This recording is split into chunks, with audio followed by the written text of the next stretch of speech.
to get evaluated regarding an assault that occurred. So they're the first responders to come into play and making sure that they're well and getting in touch with our agency and getting them connected with the services that we offer them completely for free.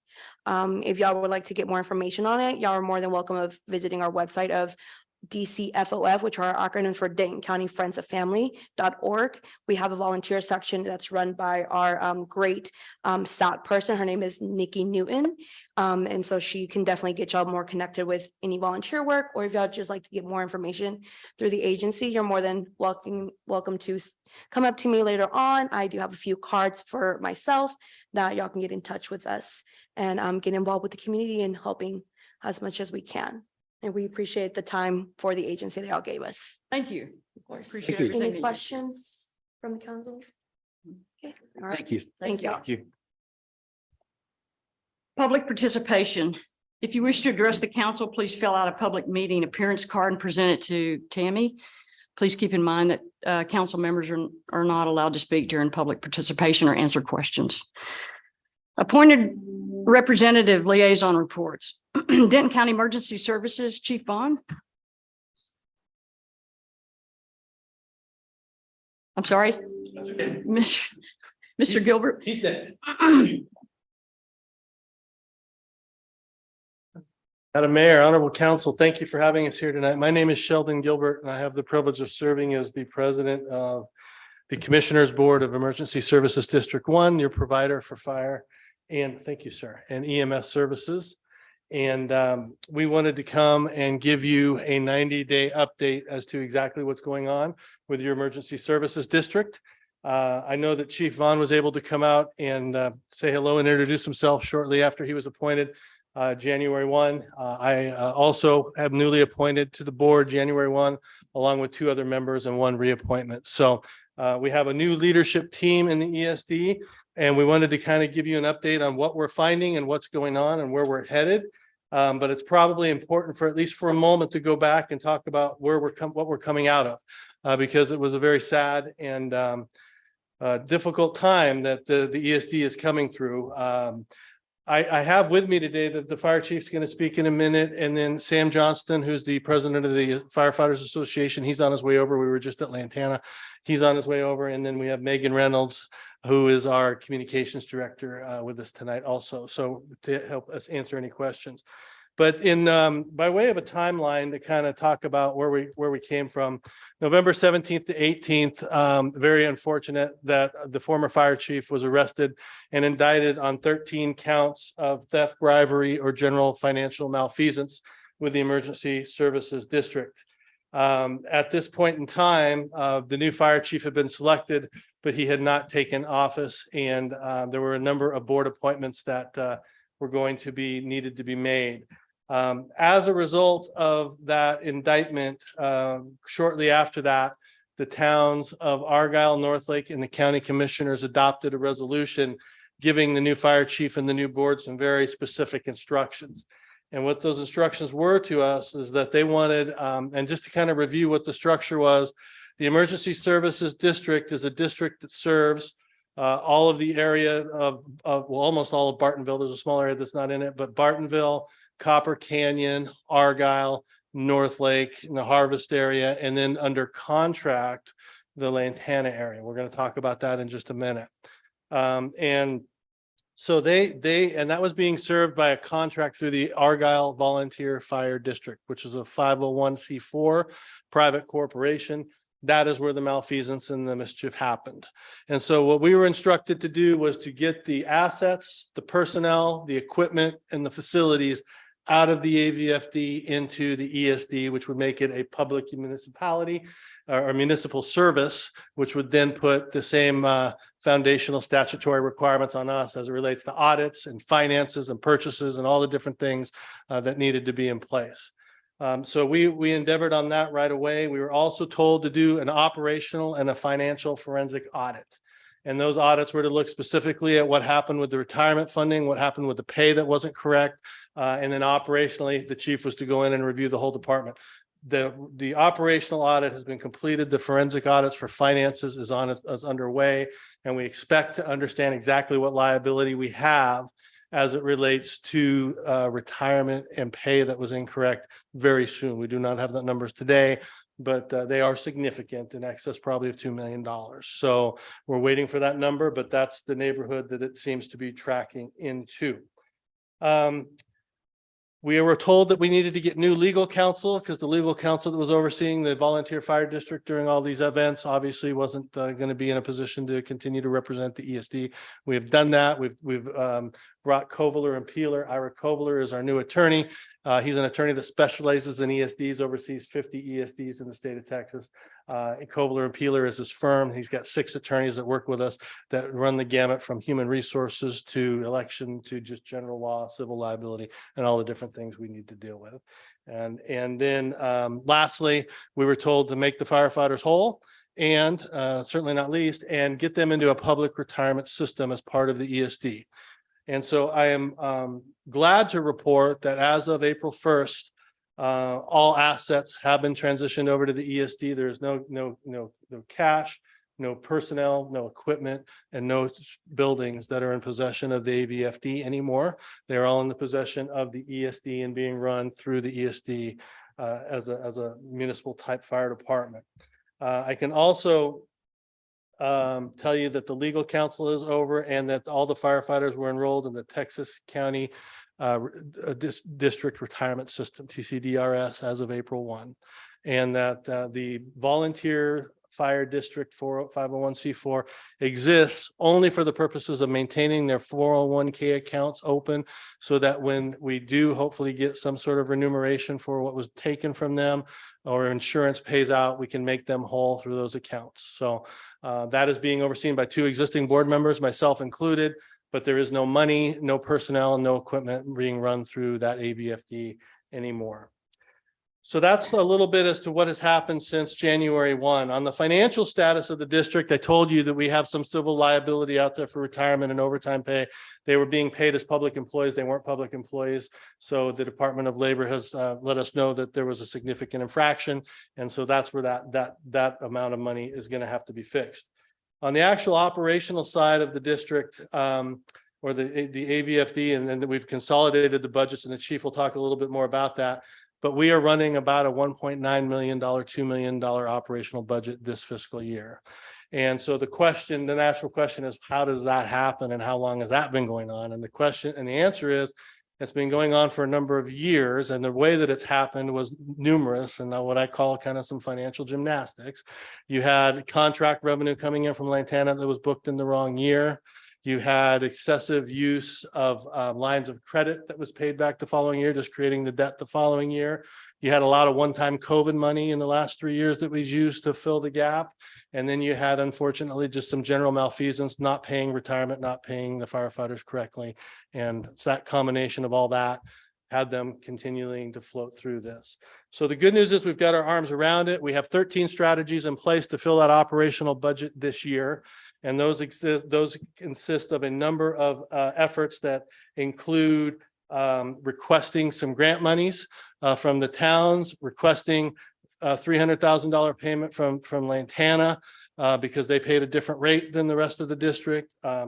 And doing some refinancing, some federal grant requests. And so we've got a lot of irons in the fire. We also expect to get some one-time money under the ACA effort on the tax refunds for payroll tax, since no one was laid off during the COVID, part of that last bailout package. So that could be in excess of 900,000. So we're working on a variety of measures to make it work this year. And then we're going to next year look at a longer term strategy of what needs to happen. And so I'll spend a couple minutes talking about that. Essentially what has happened is we have a $10 million fire department that collects between $7.5 and $8 million in revenue. That's not going to work. I can also tell you that fire departments throughout the state of Texas, and certainly within our area, that provide fire and EMS, what we call an all risk response model, run anywhere from 13 to 15 cents per 100 assessment on AV. That's kind of what they cost. We are under law, can only bill up to 10 cents per 100 on the fire ESD.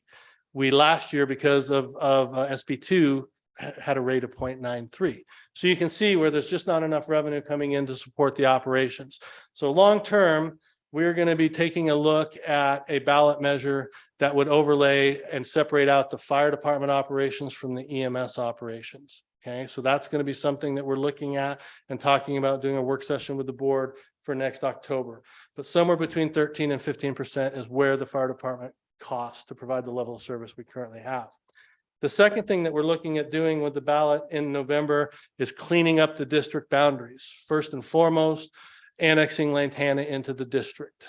We need to get them into the district. They need to pay the amount that everybody else pays. They need to have a vote in the future as we take in or take out different jurisdictions or ETJs and on the tax rates of the future. So that is something we just presented to both of their water district boards, and we think we have a lot of support up there, and there's a lot of good reasons for them to be in the district. It just doesn't make any sense to have that carved out contract area, and they certainly should have never been paying different rates than you and everybody else in the district. So we got to get that fixed ASAP.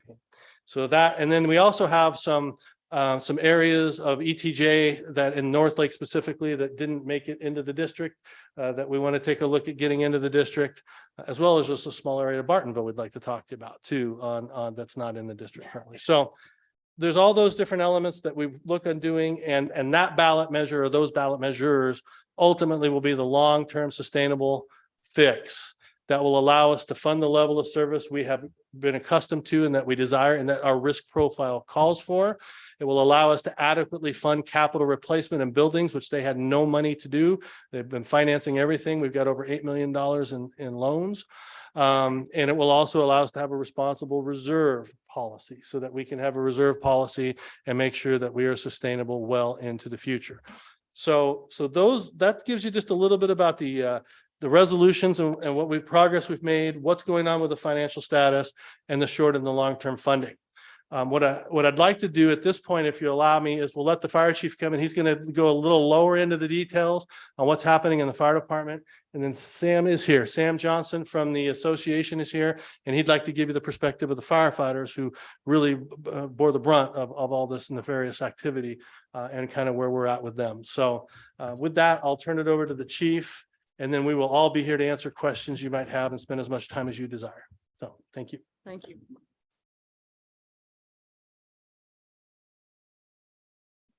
Evening, Mayor, Council. Good to see y'all again. I think last time I was here, I was kind of wide-eyed trying to figure out what's going to go on. I was looking forward to the next exciting chapter in my career, and I think I found it. It was pretty exciting. So, but there has been a lot of work that's been done over the last 90 days. So I'm here to kind of give you a brief update on what we have accomplished in the last 90 days, but I'm also going to talk about what the next 90 days and beyond look like.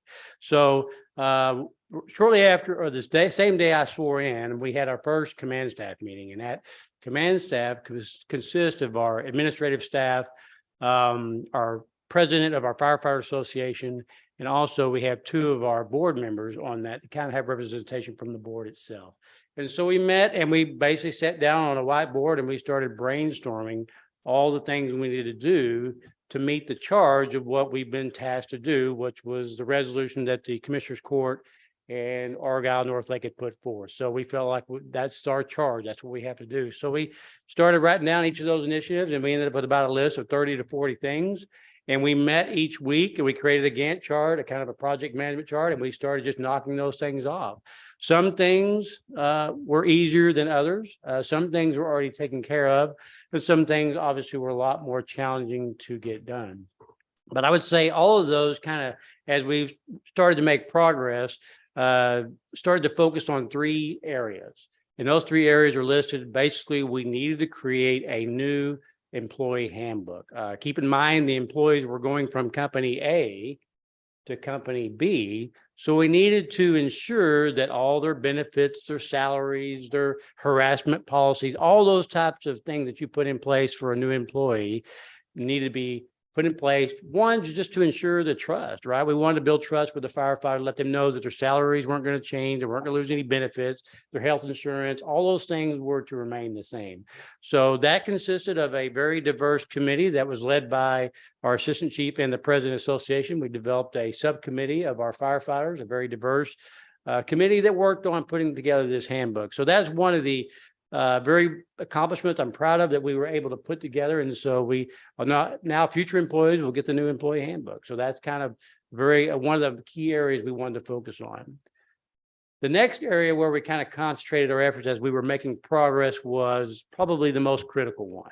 And this is the one I call it had the true hard date. We had a hard date. We had to do this as of April 1st. Now, when I came here 90 days ago or 3 months ago, I couldn't have told you we were going to do this on April 1st. That was kind of an aggressive goal. It could have taken 6 months, but we determined after getting through, making some progress, we said, hey, we think we can get this done by April 1st. But the biggest hard date we had to do was the retirement system. So, and I'm here to say successfully, we were able to do that. So they now, all the employees as of April 1st are in the Texas County District Retirement System. So they still have their 401k Fidelity accounts. They're good accounts. There's nothing wrong with them, but they're sitting dormant. They're just kind of sitting there because as President Sheldon said, there's some liability, right? We know that we've got to identify how much money's missing. We've got to figure out how we're going to pay for that. And then, of course, we got to figure out where the money's supposed to go. And most likely that money will need to go back into the retirement accounts it was intended to go to. So they're just kind of sitting there. Eventually those 401ks will turn into IRAs. We'll transition those once they have all their money made whole. We'll transition those to IRAs, which will become the firefighters' individual owned IRA to become theirs and won't have any association with the ESD. So that's the plan for that. But moving forward, we had to get those retirement system in place, and that's actually included in the handbook. So all that's guaranteed. It's kind of put in the handbook, and so now they have a kind of a public retirement system. The last concentrated area we've been working on for the last 90 days was consolidating the budget. A lot of effort put into this. This is where we started putting a lot of redundancies and checks and balances. You know, how do we pay things, how we, accounts receivable, account payable, all that stuff had to be looked at. And that was part of that consolidating the budget. Keep in mind, there were two budgets, right? You had the ESD and the ABFD, and we had to kind of somewhat combine those. That took a lot of discovery and research, turning over the stones, finding where all the money is, but we were able to do that. It's not a balanced budget. We'll talk about that in a minute, but it is a consolidated budget. So those are the three areas I would say that we've been able to accomplish, and they're big areas. And I'm very proud of our staff, and I applaud them. And I want to say thanks to the community leaders. We've had a lot of help from staff members across all the towns, and so I want to thank you for that. But we've been able to accomplish a lot in a very short period. So let's talk about the next steps. We April 1st, we celebrated, we went out and ate lunch, and we, had a big celebration lunch, but you had to put your hard hat back on. We're back to work because the challenges are not complete. So we instead of the last focus was on the transition, we decided to divide and conquer by taking the command staff and creating 3 subcommittees. These 3 subcommittees are listed there. The first one is probably in priority order is to balance the budget. We talked about we've consolidated the budget, but we haven't balanced the budget. So I put this subcommittee on a 60-day deadline to work on 13 initiatives that we brainstormed and came up with, finding ways we can balance this budget. How do we fix that shortfall for this year? And it gets better each year, but there's still going to be some we have to figure out. President talked about the long-term strategies. We'll work on that, but we need to work on the next 60 days of balancing this year's budget. The next subcommittee is focused purely on strategic planning. We have not lost any services. We're still making 911 calls. Our fire engines and ambulances are responding. But as you know, the town is still growing. I pass by Saddlebrook all the time to see the big house. Growth is not slowing down. We're still seeing more call volume. So we have to look at strategic planning. We also need to look at some business models. We talked about separating fire and EMS, how much that costs, what does that look like?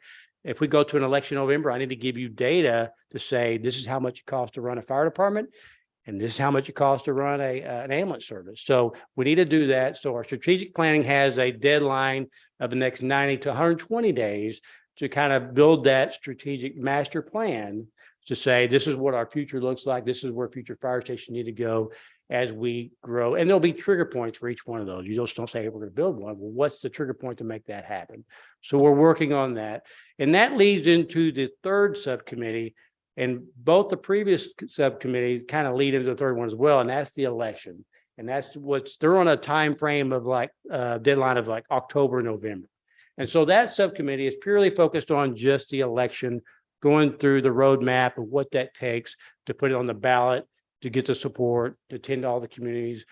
Just as we've come around and done the circuit tonight, we just came from Lantana, did Argyle last night, North Lake a few nights ago. We are going around and giving a message and saying, giving updates, and it's for the sake of transparency, and saying, here's what we've done and here's what we're planning to do.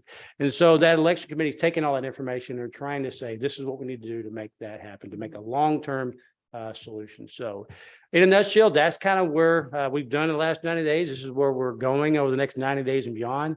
And so with that, I'll try to give you a brief update, but with that, unless you got any questions, I'll turn it over to the president. Can I ask, does anybody have any Yes. questions? I know that, yeah, it's going to be this November election. You're going to have it on the ballot for tax increase. Correct? That is correct. Okay.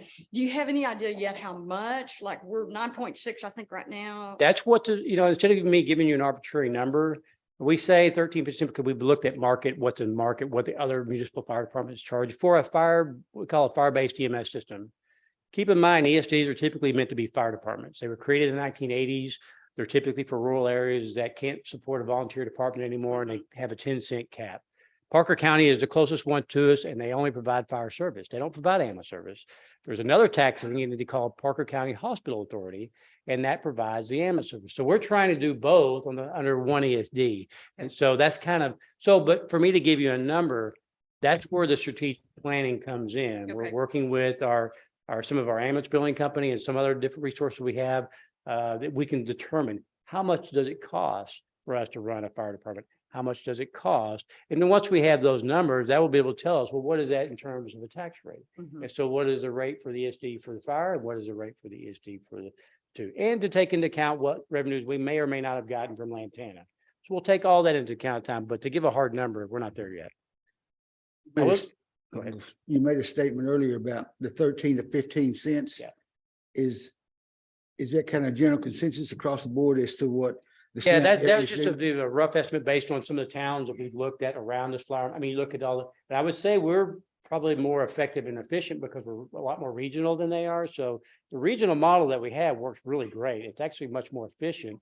So, but again, don't hold me to that's just a number we're saying, look, I know what their annual budgets are. I know how many they have. You can kind of divide the what they have into their budgets and say, this is how much it's costing to run. So, but we are going to identify that number because I don't want to take that to the ballot and say, hey, I just picked some arbitrary number. If we want it to be based on some data, what we know. I have another question. It may be a little early, but through your forensics and through your investigative process, in order to make these firefighters whole in their retirement, do we have anywhere near a figure that they've got their shortage so as to where you need to go to make them whole, and how will that happen? Well, that's what as Sheldon was talking about. We basically got an auditor who's working directly with our association, our staff, and the Department of Labor. So the Department of Labor is involved in this process, and they have calculators and algorithms that say, once we determine that shortfall. So the auditor we've hired is working with the Department of Labor, going through every time card, looking at what they would have paid, what their contribution should have been, and they're coming up with a number. We do not have that number yet. We expect it soon. When we get that number, and it'll be in a letter from the Department of Labor saying this is how much it is, then we'll work on identifying how we're going to pay that back. And we've got some plans and thoughts on how we'll do that. If they're looking for the forensic audit, tell them what they think that number is, correct? And then that's something you can use to file for the insurance. That's correct. And so the insurance, we have filed a claim for the insurance company. That's a perfect example. But we can't do that till they have what they call a proof of loss. You got to show, here's what, here's the loss, whatever. So once we get the letter from the Department of Labor, that'll be I guess the evidence as to how much is missing. And that'll be a teamwork effort between the auditor we've hired, our association, us, and the Department of Labor saying, this is what those losses are. This is what we can agree upon. This is the number that the number is. So So once that's done, and you convert the 401ks they have that are sitting idle now to IRAs, and they're all currently on the TCDRS system, is their time and service being revested into TCDRS? That was part of the handbook too. And that was so their time in service or seniority, all that stuff counts. So they're actually going to already come in vested. A lot of times you have to wait, there's a vesting period. Right. So their time is already going to count. So that was one of the things we wanted to do. I think we tried to do the best we can to match the retirements. It's not, you can't take a 401 and do it to, it's not quite the same. It's actually I think it's a better because it's safer than, because you're not as influenced as much by the market. It's a little bit more safer retirement system. So I think, and the president of the association, he can talk on that, but I think their members are satisfied with what we've been able to accomplish. Question. Sure. You'll talk about bringing Lantana into the fold as, I'm gonna use the term full member. Yep. I thought you had to be a municipality to participate in the ESD, so how do you propose to do that, or how long? No, we have ETJ areas, county, unincorporated county areas that are in the district too. Oh, sorry. So people can Sorry. hear you. Thank you. So yes, we have unincorporated areas. I live in the Canyon Oaks neighborhood, which is actually in the county area, and I pay ESD. So it's basically the voters voted back in 2006 to be incorporated into this district. Okay. So the district has its own boundaries beyond the city or whatever. Will that shortfall of what Lantana has been paying versus the full amount that the 10 cents that with max it can be paid, will you be able to go back and recover that from year one to? No, I don't think. That was 300,000 for kind of a. Yeah, that's what we're trying to do for this year, Yeah, we're trying to see if we can get a donation. Yeah.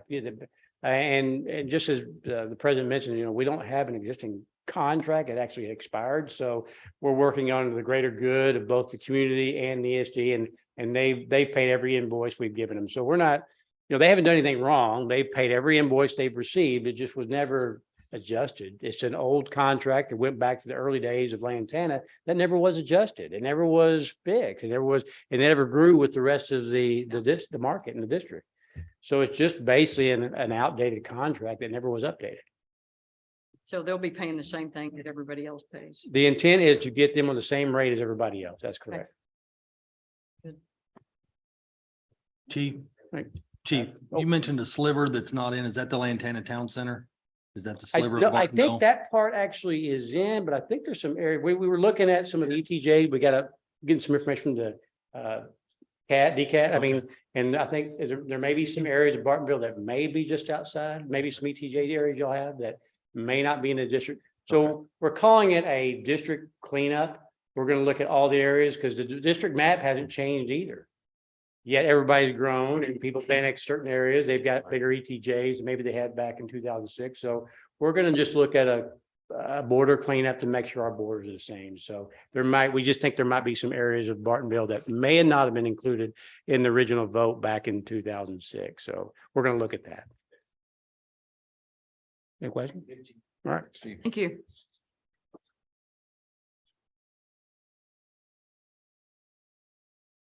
Good evening. My name is Sam Johnson. I'm the president of the local 5190 Firefighters Association for Argyle and Denton County. So my part of this is to kind of give you an update from where we're at, where our future looks, and how we are going to continue to move forward. Sorry, there we go. Going back to November, fire chief was indicted. We've had a very interesting 100 days since then. We've also not lost a single employee through the process, and we've also not lost a fireman or an employee to any other department over the last 4 years.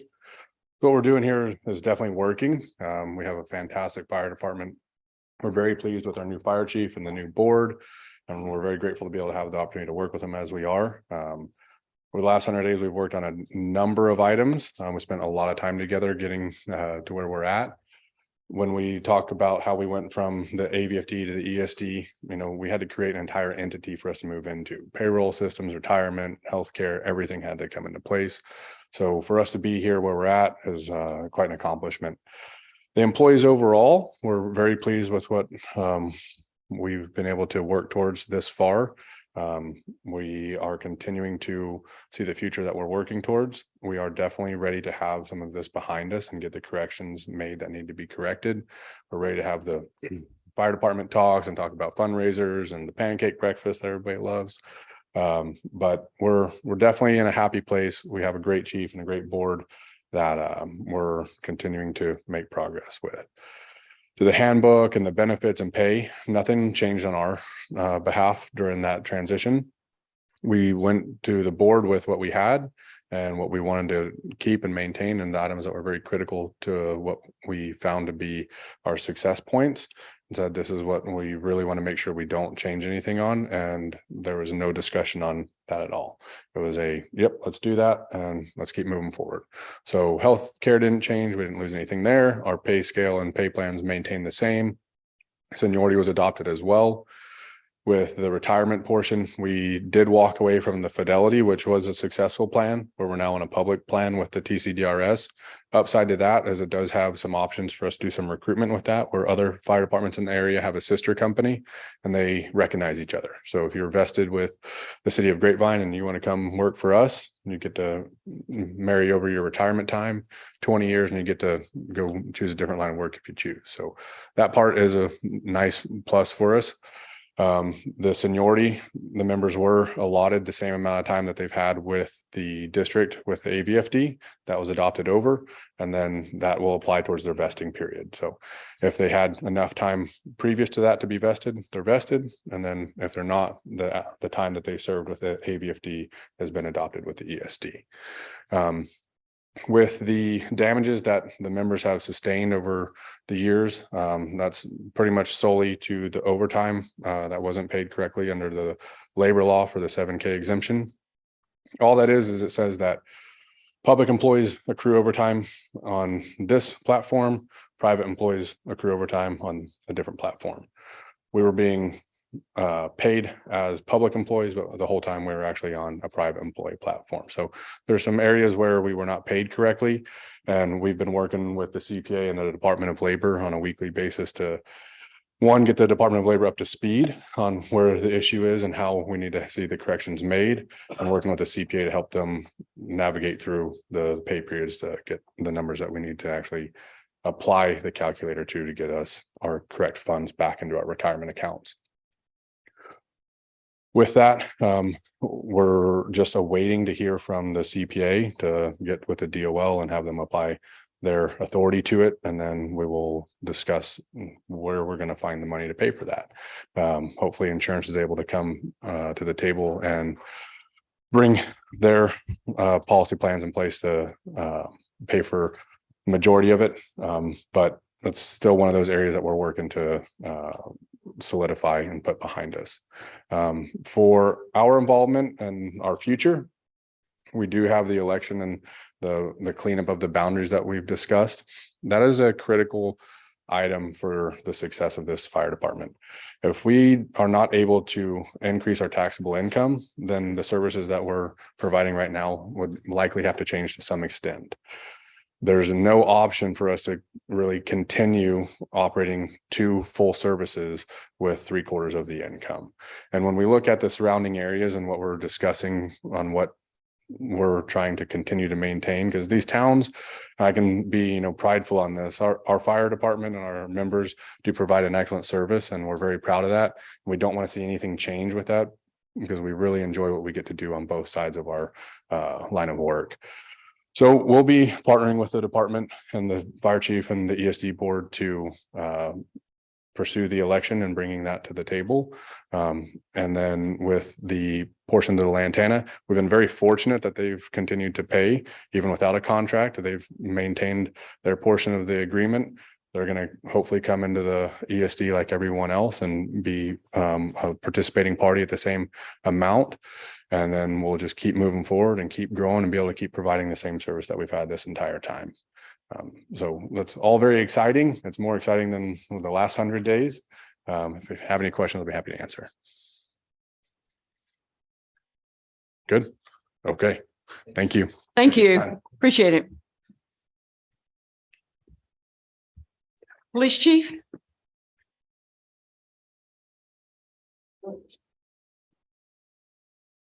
Thank you, Mayor, council, staff.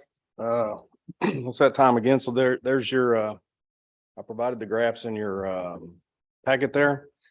This will be for the month of March, 2023. So I'll start by saying February, we had total calls, we had 415. And for the month of March, it went up a little bit. We had a total of 565. And of those, officer initiated calls went up the most, 473. And of those, there were 174 traffic stops made. That's the big increase right there. Calls for service, which typically are report generated. There were 91, and one of those were medical calls. We had 3 crashes. We had one right at Kroger, right on FM 407 there, right by Kroger, 2 vehicle, no injuries. Then we had the one over here on McMakin and East Jeter, right here on the corner, the 1 vehicle, and had major injuries on that one. And then we had another one at 407 and Razor, which ended up being another rollover. No injuries on that one though. Is this Saturday, again, the DEA National Drug Take Back will be held right here in this parking lot from 10 a.m. to 2 p.m. I'd like to emphasize no sharps or liquids will be taken, but you're welcome to bring up whatever you have and dispose of it. No questions asked.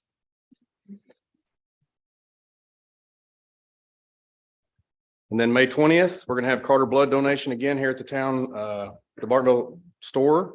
And that would be between 1 p.m. and 7 p.m. So mark your calendars for that. And if you have any questions, I'll be more than happy to answer them.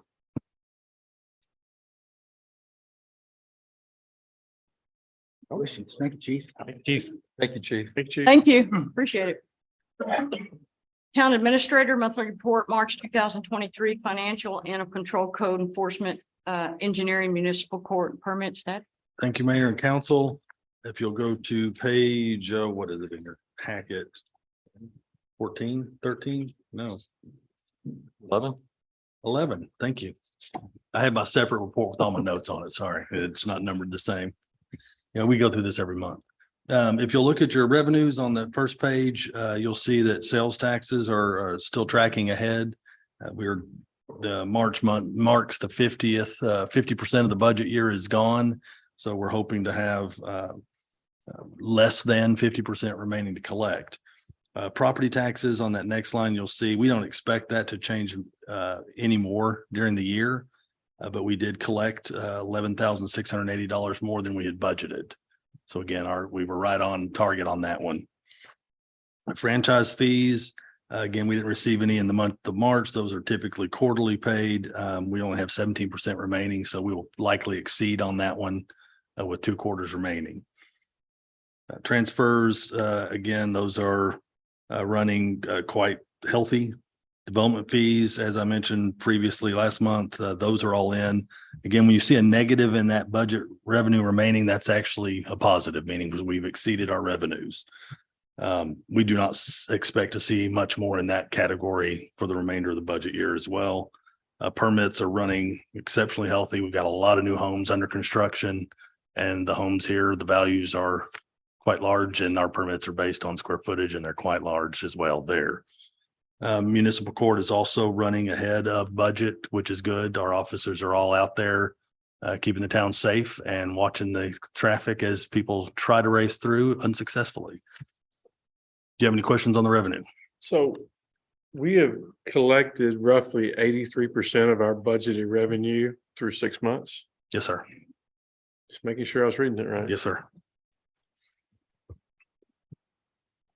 And again, this was my first budget, so, you know, I'm always conservative. I didn't expect to be quite that conservative, but but yes, right now our revenues are tracking quite healthy. The next page is the graph. 1 month does not a trend make, but if you'll look at that chart, it is something that we're going to watch closely.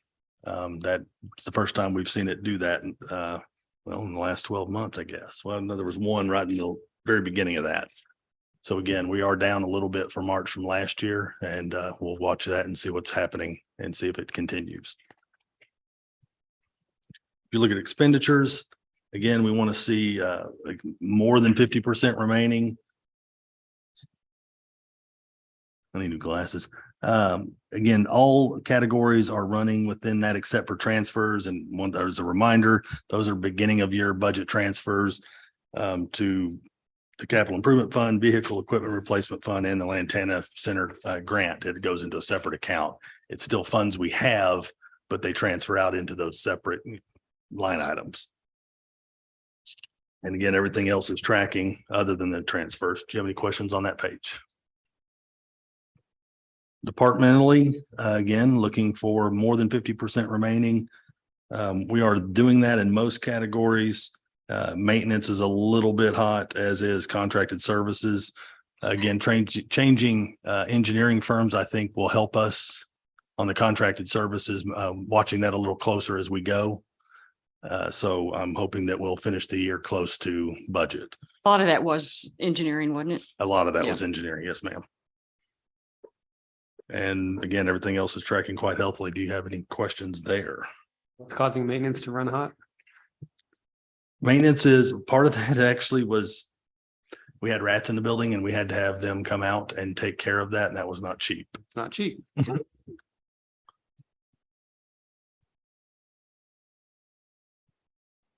Email me that question. I'm kidding. But we do have that taken care of. So no worries there. Yes, we could hear them in the walls, and so we got that taken care of. Good. And then on the police department, again, categories are running below budget except for maintenance and contracted services. Chief? Do you want to talk about those? Again, we've had some, our vehicles are getting a little old. We have two that are over 100,000 miles, and so we're starting to see our maintenance uptick on those. So you may end up in this next budget year seeing another patrol vehicle because we're just starting to put a lot of miles on them with full staff. They're running 24/7. Do you have any questions on that? Contracted services, those are a lot of those annual contracts, right? Yes, that's that first of the year stuff. Yeah. That we did. That's all I have, Mayor. I've got a question. Yes, sir.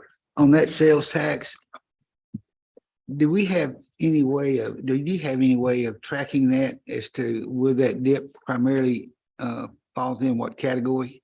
Yes, sir. What it pertains to? I'm gonna keep a close eye. We have a service called Zack Tax that I'm able to track, not to the exact business necessarily, but the category. Right. This month appeared to have an audit. I don't know which company that audit was from yet. I don't have that detail, but that showed up on the most recent report for March. Audits are usually someone is either overpaid or they've paid into the wrong municipality, and the state goes back and audits and says, oh, that 9,000 needs to go somewhere else. Thank you. Thank you. Appreciate it. Consent agenda. This agenda consists of non-controversial housekeeping items required by law. Items may be approved with a single motion. Items may be removed from the consent agenda by any council member by making such a request prior to the motion and vote on the consent agenda.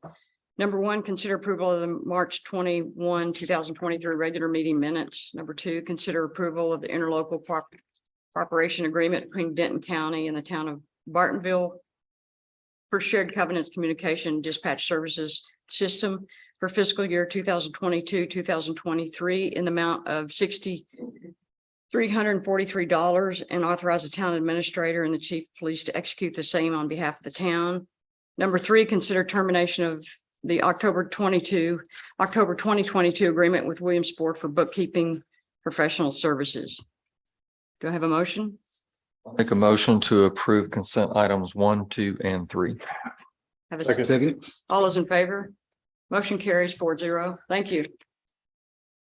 Public hearing, number 4, public hearing to consider an ordinance amending the town of Bartonville Code of Ordinances, Chapter 14, Exhibit A, Article 14.02, Ordinance 361-05, zoning regulations to change the land use designation in the town's comprehensive plan for the 10.076 acre tract of parcel of land, and an ordinance amending the town of Bartonville Code of Ordinances, Chapter 14, Exhibit A, Article 14.02, Ordinance 361-05, zoning regulation to change the zoning designation of the same property described above from rural business RB to rural residential estate 2 acre lots RE2.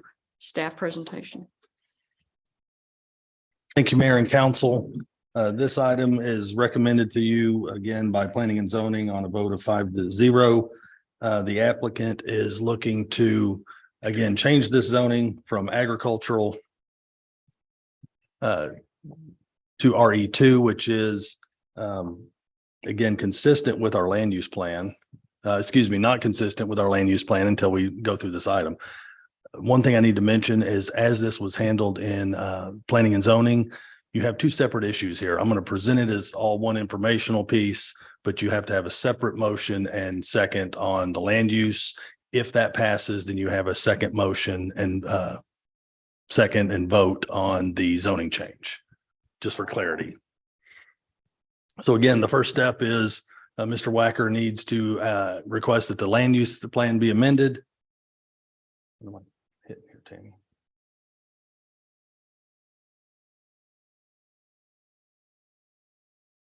Technology is fantastic when it works. So again, project background. The applicant wishes to pasture livestock and construct basically a barn dominium on the 10-acre tract, which is the corner there at McMakin and Jeter. He also owns the 20-acre parcel next door. There's no request on that one. That's where he's building his primary residence that fronts McMakin. Thank you. Again, that's 10 acres, southeast corner. Commercial is to the north and northwest. Rural residential to the west and south, and the church use is to the east. Scroll that one for me. Again, it's currently 3 parcels, undeveloped. The yellow house and the other structure have been demolished, and they did pull a permit for that. There you go. That's fine. It's currently 3 parcels, but Mr. Wacker has talked about platting that into, again, one tract, if this is all approved. Land use plan designation currently is rural business. The zoning district is rural business. The land use plan designation changed in 2015 from ag to rural business. So again, that was the last movement on this one. Approval criteria, immediate needs, that really doesn't apply. Consideration for long-term effects, consistent with the plans, goals, and this is your comprehensive land use plan, goals and policies, and beneficial for the long-term health and vitality of the town of Bartonville.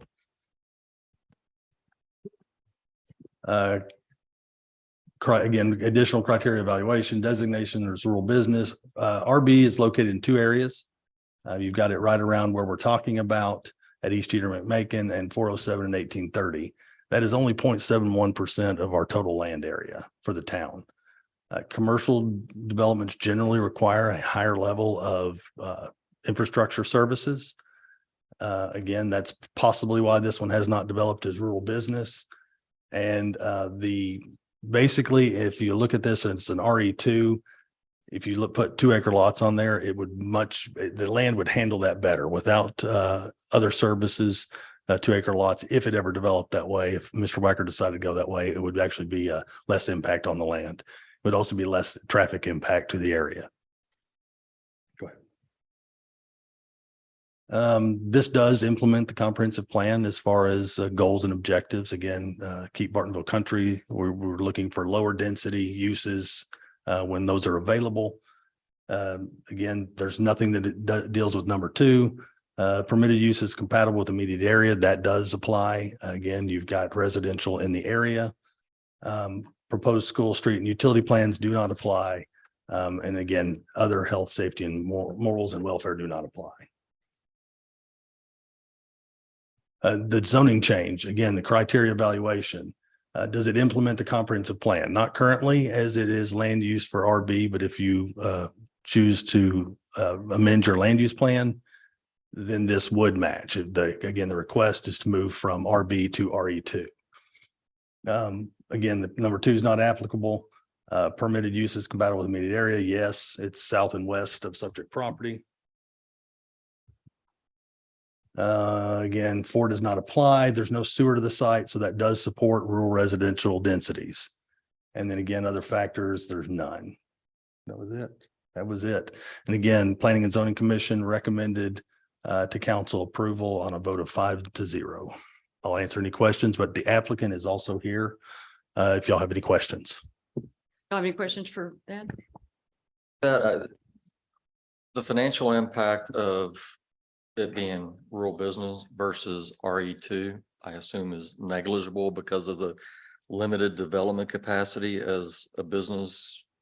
I've looked at both services I'm sorry. provided. Yes, sir. I've looked at both. I've done an analysis. And if it developed as RE2 over rural business, it would be a wash. Mr. Wacker? Thank you for removing the yellow house.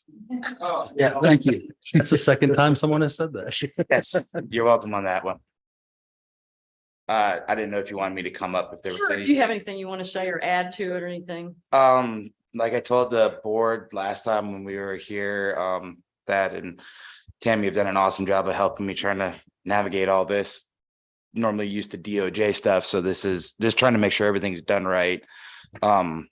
Like I said, I just plan on putting a barn up. I have hay equipment, hay. We are planning on producing some hay out there, and I'm just trying to keep it as rural as possible. There'll be a big Brahma bull and miniature donkeys and miniature longhorns. So that's pretty much all I have to say about that. Me and my wife are excited that once the house does get done to move here and be part of y'all's community again. So thank y'all. And if there are any questions, go ahead. And if not, I'll no. All right. Thank y'all. Thank you. Thank you. Appreciate it. Thank you. Time being 7:54, we'll open the public hearing. Would anyone like to speak in favor? Would anyone like to speak in opposition? Okay, time being 7:54, we'll close the public hearing. Council discussion? I have no discussion. I do have a statement, though, that I can tell you that the feedback I've got from the citizens is they love seeing the yellow house gone. And they all want to walk through that big building back there. They say you can put 8 vehicles back in there, and they're all envious of that garage you have built back here. But they're very appreciative of what you've done with that corner lot and making it part of Bartonville, a more rural area, so that we can salvage that for the future. Thank you. I don't see any problem with moving it from, I don't either. I think it's consistent with Rural what business to the RE2. residents in the town have asked for us to do. It's consistent with keeping it more rural and country out here. And yeah. and I'll make a motion that we move accepting that from rural business to RE2. Second, Hold on, we need to clarify this for the comp plan first. Oh, I'm sorry. So we got to take 2 votes on this. So one at is a this- time. that's We right. need to, So the first one needs to be for the change of land use plan. so make a motion to change the land use plan designations of the town comprehensive plan, 10.76 acre tract parcel of land situated on the BB and CRR survey, abstract number 152 alpha, track 6 and 7 and lot 1 of the Kincaid subdivision. Is that the way we need to classify it Good. from rural business to RE2? Second, Second. all those in favor? Motion carries 4-0. So now we need a motion to move it from rural business to RE2 Zoning. on the zoning.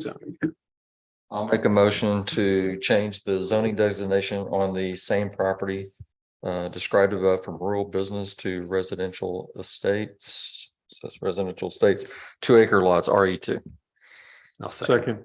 All those in favor? Motion carries 4-0. Thank you, council. Thank you. Number 5, public hearing to consider ordinance amending the town of Bartonville Code of Ordinances, chapter 14, article 14.02, exhibit A, ordinance 361-05, zoning ordinance by amending chapter 5 agricultural district, article 5.2, uses permitted by granting a conditional use permit to authorize equestrian uses and special education services with equine therapy located at 2700 FM 407 East. Staff presentation. Thank you, Mayor and Council. This item also came to you with a vote of 5-0 from Planning and Zoning Commission with conditions. And again, those conditions are consistent with the last 2 equestrian CUPs that the town has approved.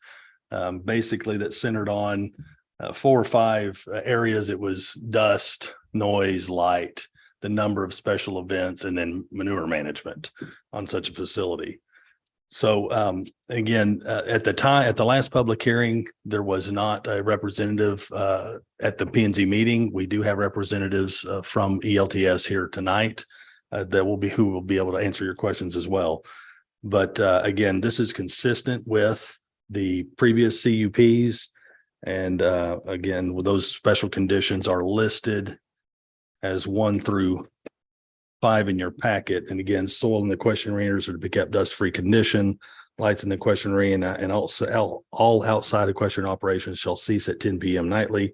All amplified sound in an equestrian accessory building or outdoor equestrian arena shall comply with the town's noise ordinance as amended or the terms of this ordinance, whichever is more restrictive. Any amplified sound in any equestrian accessory building or outdoor equestrian arena shall comply with the following sound level when measured at the property boundary of the receiving land. 60 to 62 decibels as measured on a sound level meter using the A-weighted weighting network. Notwithstanding any provision herein, any amplified sound in any equestrian accessory building or outdoor equestrian arena shall not unreasonably disturb or interfere with the peace, comfort, and repose of neighboring persons or of ordinary sensibilities. This provision applies between the hours of 8 AM and 7 PM. Amplified sound in an equestrian accessory building or outdoor equestrian arena outside of stated hours is prohibited. Number 4, if manure is not spread on the property, it is a large tract, so that was discussed. Not necessarily having to have it carted off if they decide to spread it. Manure must be contained in a compost structure at least 250 feet from any property line and removed weekly or composted. And again, there is the 5th one is there shall be no more than 6 horse training clinics per year and no more than 4 horse show events and or additional horse training clinics per year at a rate of no more than 2 of such events per month. And events may not occur on consecutive weekends. A horse training clinic shall include no more than 30 participants per day, not to exceed 2 days. A horse show event is defined as including more than 30 participants per day, not to exceed 2 days. And again, those are very specific. So if you decide to approve that CUP, you can use that language as stated. And I'll answer any questions you may have. This is an existing facility, so it's slightly different than those others that have been approved. But again, this is consistent with the last 2 CUPs. And again, that's all I have as staff. Okay, thank you. Applicant? Anybody y'all want to speak? Okay, come on.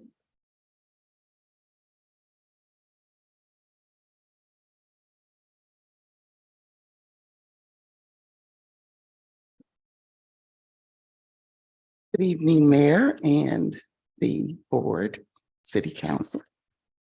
I'm Janice Blackman, and I'm representing ELTS this evening. We have a equestrian relationship right down the street. And our focus has been on show horses. We're moving that a little bit and changing it slightly. We're working with students that have unique disabilities, as well as our veterans and other individuals that need therapy horse services. That's why we're asking for the CUP to better serve that segment of the community. We did not find the restrictions to be anything that we could not adjust to, and therefore we're perfectly agreeable to that. The property itself, I don't know how many of you have visited the property. You're all welcome. We have Great Lakes. We have 3 ponds actually for fishing. So we hope you will come by and visit us. We happen to right now have the 2021, 2022 Pinto Horse of the Year in our stable. Students or a young rider rode that horse successfully. The future that we're building is for both our children as well as educational. The school, which is Universal Academy, is also going to be there eventually if that goes through. Right now, we have a fully air-conditioned and heated arena, which is kind of unusual. So we don't have a lot of dust. We spray. The 3 outdoor arenas are sprayed 3 to 4 times a day if it's dusty, and we rarely use them. Mostly those are used for turnouts for the horses. We want to be a good neighbor. That's our focus. We also like the small capacity.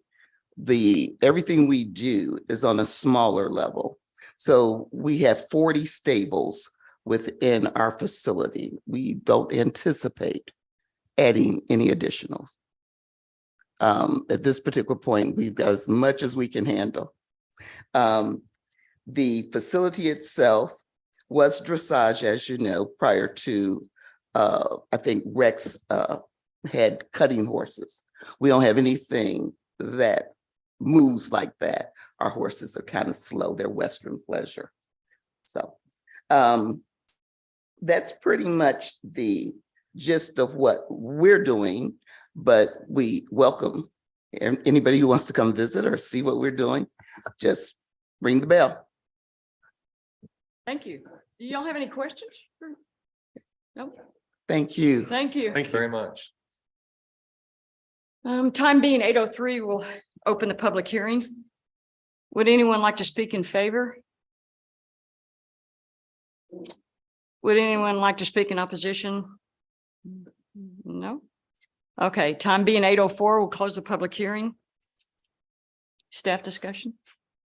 Yeah, I've got a question, I'm sorry, council discussion. to the staff.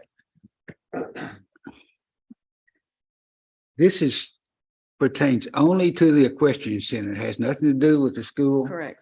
or their future plans as to how those two will relate with each other, what the activities are going to be involved from one with the other, the intertwine of how this is going to work and how they propose it. That has nothing to do with what we're going to looking at tonight. No, This sir. is strictly on the equestrian.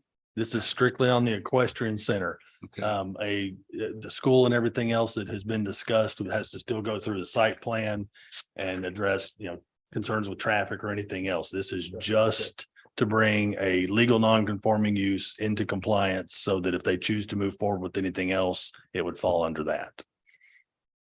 Only question I have pertaining to the equestrian center would be, what do we have in place to monitor that these 5 conditions are met?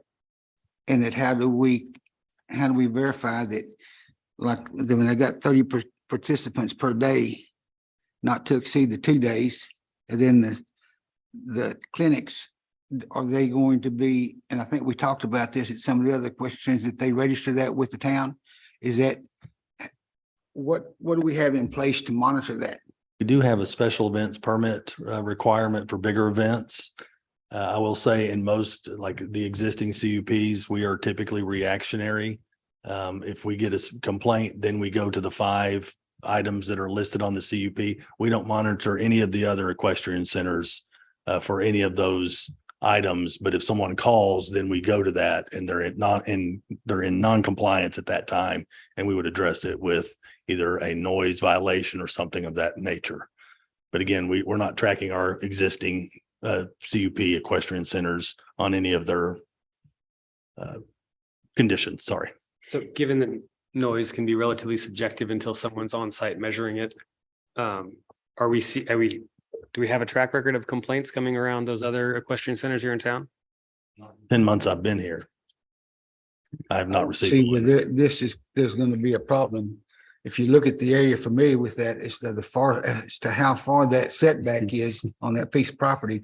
On both sides, there's relatively no one within shouting distance or firing range that you could even hear, because they're so far back and they've got all that trees and woods around them to protect them. So I don't see where that's going to be a problem. I was just curious as to what's in place to monitor those 5 conditions that planning and zoning suggested that we put on there. We don't have anything. Yeah. Just like any of the equestrian centers, unless again, somebody says something. Yes, if someone Calls makes a in. complaint, then we Yeah. look at those and if Just a they're out of reactionary type compliance. deal. Yes, sir. Sure, the conditions that are included in this are comparable to that of Rockgate that was approved Yes. 2 or 3 Yeah. years ago. Yes. So it's, They used, again, P&Z used the last 2. One was in 2020. I think that was Rockgate, and the other one was 2018. Those were the last 2 CUPs, and they looked at those and this was consistent. as long as we're being consistent.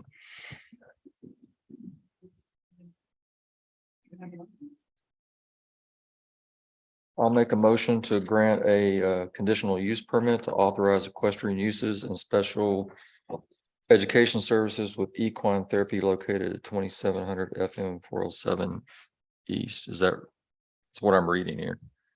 And you need to address the conditions. Oh, yes. And do I need to read each out? Can you use one? You can just state the ones that he addressed that were recommended approved by the P and Z. Okay. That motion subject to the conditions as Thad outlined in his presentation. Second. All those in favor? Motion carries 4-0. Thank you, council. Regular items. Discuss and consider approval of ordinance amending attachment A of section 10 entitled rate adjustment of exclusive franchise agreement for solid waste collection, authorizing an 8.8% CPI increase for solid waste and 3.88% increase on disposal and recycling processing on residential, commercial, and roll-off services. Staff presentation. Mayor, on April 4th, the town received a request from Waste Connections to provide an increase with rates effective June 1st, 2023. Waste Connections has been the solid waste hauler provider since 2014. The request represents an 8.8 CPI increase for solid waste and 3.88% increase on disposal and recycling. The current rate per home is $12.02 for trash, $7.24 for recycle. If approved, the new rates would be $13.31 for trash, $8.14 for recycle, a total of $21.45, an increase of $2.19. Han Cho with Waste Connections is here. If you have any. Mr. Cho, thank you for coming to our cleanup day, and you always do a great job. Oh, absolutely. We're here to support the town of Bartonville. Mayor, council, my name is Han Cho. I'm the site manager for Waste Connections. Here just to answer any questions, be very transparent about the price increase. Each year we evaluate cost.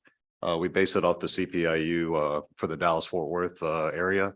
Once again, we're facing additional costs, employee wages, fuel, maintenance, especially disposal. What's different this year from last year is the additional 3.8 that I'm asking council to consider.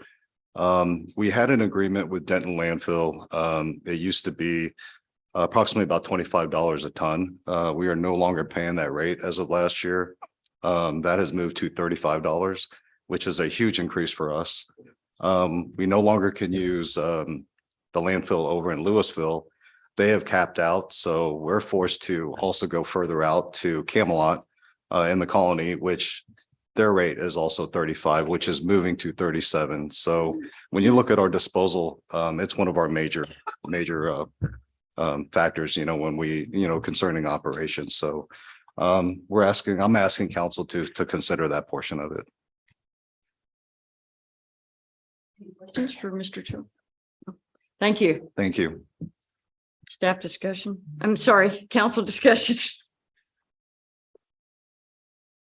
One of those things nobody likes, but the cost has gone up on everything, and it's no different from this. COVID changed everything for us in every segment of our world. And we all know when we drive vehicles that the cost is going up, maintenance and parts and whatever. But I do want to say that the feedback I've gotten from the citizens on the cleanup day was great success, and certainly they were winners when it comes to taking care of. And I've had several citizens look at these vehicles out there and where did we put all that stuff? Where's it coming from? And how do people hide this stuff? But they're very appreciative of what we do, and of course for the community waste to do what they do for us as well. I did have one question for you, if you wouldn't mind. You said that those tipping fees have gone up from 25 to 35? Oh, yes, sir. That's per ton. How long is that locked for on 35? I mean, is that contracted? No, that's not contracted. So they could increase that at any point. Our agreement that we had with them was over in Denton. It was over last year. So, that extra $10 per ton. And when we service, weekly in Bartonville, we're getting approximately 25 tons of trash and approximately maybe four tons of recycle. Is that a pickup each week? Yes. Wow. Okay. Yes. We've got 2 trucks that go out there that completely load out. And, it's a time thing for us also because Denton Landfill, they're open from 7 to 4, which is kind of a strain on us to get things done and services done. Yeah, so if you take a look, I know per our contract, we're obligated to pick up X amount, but I know our guys kind of go out of the way and pick up a little bit extra if we can. So just want to take care of the town. So How thank many you. tons does one of the trucks hold roughly? Usually a Which- full load is anywhere from 10 to 14 Okay. tons. And each ton is 2,000 pounds, so quite a bit. Thank you. Thank you. You have a motion? I'll make a motion to approve an ordinance amending attachment A of section 10 entitled Rate Adjustment of the Exclusive Franchise Agreement for Solid Waste Collection, authorizing an 8.8% CPI increase for solid waste, and 3.8% increase on the disposal and recycling processing on residential, commercial, and roll-off services. Second? All those in favor? Motion carries 4-0. Thank you, council.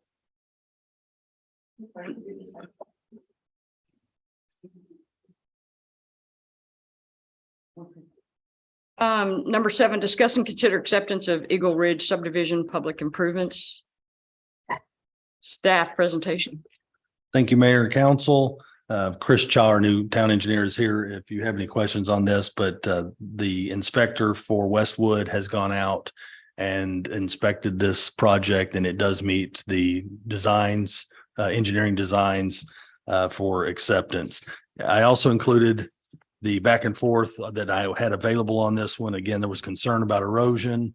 And one of the ways that that was addressed is Chris included in the acceptance letter that the drainage would be included in our 2-year maintenance bond. So if that drainage does not hold, they'll have to fix that. The town will not have to. So again, it is complete. They're ready to start selling lots out there. Chris, did you have anything to add on that one? No, just in terms of what was approved, trying to make sure that they constructed to that. We went, I think, out there 3 to 4 times, trying to get them to move the ditch away from the road. So at least, and it's a precursor, exciting precursor to my presentation. The goal is to move ditches away from the road. So they did do that to meet the plan. So once they got that, it's still kind of flat out there, but the grades as shown on the plans were 0.5%.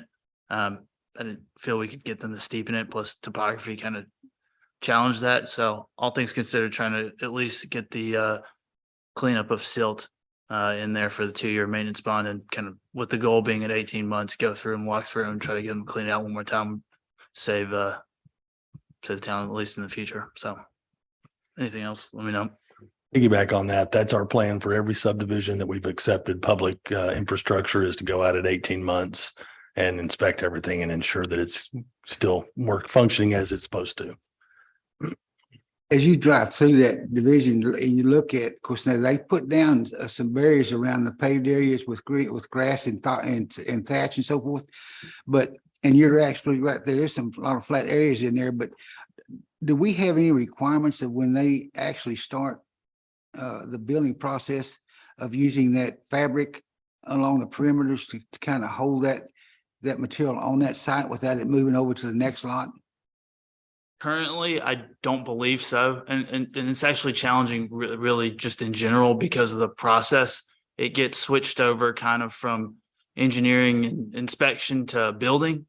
And so the home builders come in and then kind of do their own thing and kind of come up with their own permits. I guess maybe that's something to address by code, update the code of ordinances that is, part of the home building, or maybe put in that chapter as well, included in there. Because generally the structures is going to deal with international building code and stuff, and fire code and national plumbing code, which is kind of separate from engineering streets and stuff like that. I know if you go out there, you look at it as to how flat that is. If you see material, especially if they're going to build anything that's lightweight that wind can move around, because now there's a lot of trash that moves across that, and you can see it just moving out there. There's nothing to stop the barrier. And I was just curious as to if there's not some type of a fabric barrier that they put along the outside edges to collect some of that's going to move all the way across that property. Yes, sir. Yeah, I agree. And the other concern is, you start doing grading. If you don't do your culverts right away, right? Culvert people come in after they've graded. It's kind of filled in and the culvert's built the wrong way. And then to fix it, you either have to rip up the driveway or the culvert, and it's just kind of headache into the future. So I agree completely. It's just as the code stands today, I don't think there's anything in there, but for sure you can request it. We can request it. I'll request it on all of the grading. Other At than least the request it. SWIP where they have to, I mean, they're supposed to control erosion off of the site as we dealt with it with Hudson Hills. We battled them, for quite some time on that one because they built on the side of a hill and it all rolled down.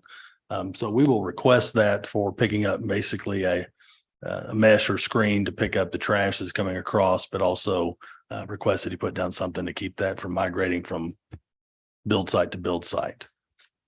Something as I noticed by watching this as it goes through, once they open that back side up to Saddlebrook, you'd be surprised how much traffic now comes in off of Tractor Supplies and cuts through that area back on our infrastructure leading on to that Saddlebrook area going on to Dove Creek. Have you noticed that, Chief? Yeah. From one opening on to 407 to 3 openings on Right. 407. Yep. And they're finding ways to cut across that. Any other discussion? That's it. I mean, Have a motion? Move that we accept the Eagle Ridge subdivision public improvements. Second. All those in favor? Motion carries 4-0. Thank you, council. Number 8, discuss and consider approval of work order number 4 and SPI asphalt pavement repair in the amount of $96,914.50 and authorization of the town administrator to execute the same on behalf of the town. Staff presentation. Thank you, Mayor and Council. I'll let Chris work on some of this one, but this is what was normally kind of the annual maintenance. We have $100,000 line item for that. This is just under that in the street maintenance sales tax. So again, that's a very healthy fund right now, but we just budgeted 100,000. That can always be amended later. This will take care of a great deal of the potholes and other work that needs to be done other than Jeter and Stonewood. So again, I'd like to let Chris talk to the details on that one. Sure. Yep. This one includes it's mostly crack sealing and pothole repair. Like I said, previously identified with Rustic Court, Country Court, Seals Road, and McMakin. I just went ahead and added, there's some additional potholes. I think 10 to 15 in there. I put that on a line of miscellaneous potholes. And then there's barricades at the end of Bedman. Those needed fixing. And finally, at Kentucky Derby, there's a kind of a washout in the cul-de-sac of the old existing Kentucky Derby where Eagle Ridge connects to it.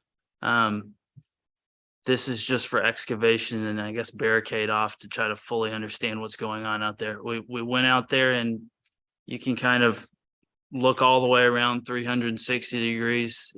There's nothing there. It looks like maybe a culvert was there and made a turn, but now there's nothing. So maybe 3 or 4 feet of just nothing. I tried to kick it and see if the hole would get a little bit bigger, but they kind of need some more heavier duty. So unfortunately, probably in the future, if it's just, a washout for, I don't know how it would wash out, but if maybe there's a little bit of culvert and then flowable backfill to backfill that, kind of beef it up.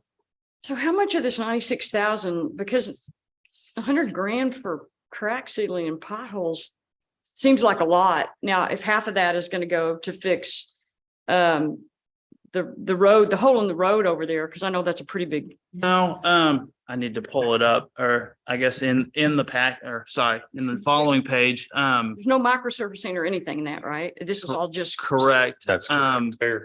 There's 41,000 in crack sealing, 36,000 in pothole repair, and those are kind of safe numbers. 2,000 for the barricades, some marking at Bridle Bit, and then 4,000 for the Kentucky Derby thing. It brought the total to 87,814,000, and then I added 10% contingency to hopefully maybe that contingency could address the Kentucky Derby one. If not, then I just didn't want to, if it's $8,000 to fix, come back to y'all to fix it. But if it was more than that, then it's more than that. So It's that one of- 8,800 then is for your cushion? Yes, sir. This is also larger because we have gone a long time without doing any work. When we changed engineers, this work order 4 actually began with TNP. And we've had a lot of complaints and calls come in for cracked streets and potholes since that time. So again, it's probably larger than any one single one you've seen, but it's been a long time since we've done that work. I believe they had it around 72,000, but that did not include the Kentucky Derby, badminton, and additional potholes. So I really, and then they also SPI asked for I guess a little 10% more in their contract pricing, which still dishonors that. So all in, they added about 15,000. That was the price increase that we saw 3 months ago that we all addressed then. Anybody have any more questions or discussion on this? Falls within what we budgeted. Just under it. It just seems like a big number. It- does. Yeah, it For- is a for- big number. Just, I'm thinking that should fill about 1,000 potholes. You think so, yeah. What are the barricades at end of, in the badminton? What are we barricading? There's barricades that have fallen down that the town had constructed. Apparently that's a dead end road. And they're reflective barricades, so you don't run off into the woods. And right now that barricade, I think one of the slats actually went down in Mrs. Latham's pond. So she has called and said and requested that we look at that. And when we went out there, it needs to be replaced. So it's just a road that dead It ends. is There's truly no, just there's a- no turnaround or cul-de-sac down there or. There is a There's- very, very rough bulb for turnaround, but it has not been maintained at all. So again, it's a little rough down there. We have a motion? I'll make a motion to approve work order number 4 with SPI asphalt pavement repair in the amount of $96,914.50 and authorize the town administrator to execute the same on the behalf of the town. Second. Second, all those in favor? Motion carries 4-0. Thank you, Council. Number 9, discuss and consider approval of work authorization for Westwood Professional Services in the amount of $78,000 for bid phase services and oversight of reconstruction of East Jeter Road, Phase 1, and repairs on Stonewood Boulevard, and authorization for town administrator to execute the same on behalf of the town. Chris? Thank you, Mayor. It's quick, and I'll just go through. This is quickly kind of what we talked about with streets. Not so much crack sealing, but more rehabilitation. It does address crack sealing, but crack sealing is kind of the most first thing of street rehabilitation. I guess just some quick definitions. What makes a good street?